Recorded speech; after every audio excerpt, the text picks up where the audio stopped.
And our motto here at Trevista is that you can do hard things.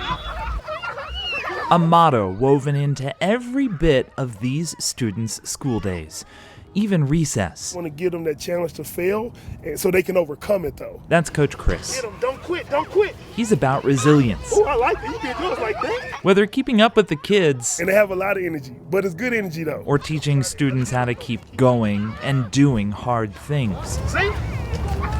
This year especially, he's right there with them.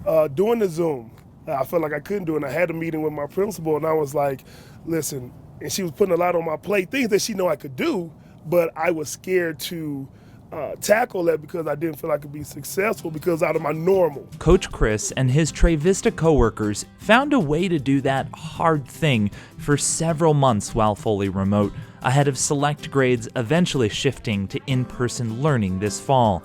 But as winter approaches and COVID cases continue to trend dangerously high, Denver Public Schools had to shift back to fully remote learning beginning November 30th.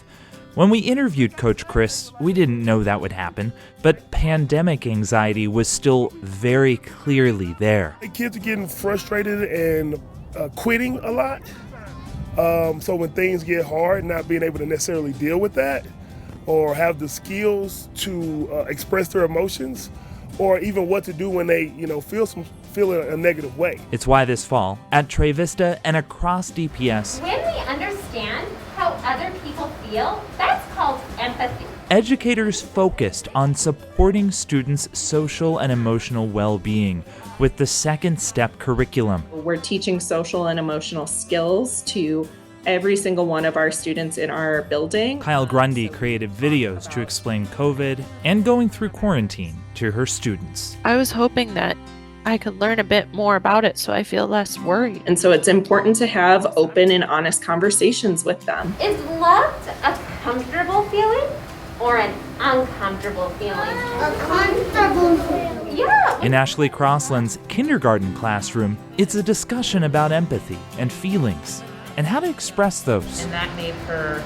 so happy. The adjustment of wearing masks the full school day was one of those hard things for kindergartners. So we're really just teaching on, if you can't hear someone, you can say, can you repeat yourself? And really just teaching them more of those social skills that they need and how to vocalize their frustration with one another instead of just shutting down. How many siblings do you have? I have 5. Friends in this classroom talk about their differences, whether in things they like, who they are, or how they take on those hard things. They're real life things like just being assertive when someone is bothering you or when you're upset with someone, breathing techniques, things like that. There's just so many things that they really can be applying in real life. Whether students have had the opportunity to be in person this year or not, the constant has been this focus on social and emotional growth. Our top priority is the physical health of our students, and then right after that comes our social emotional well-being.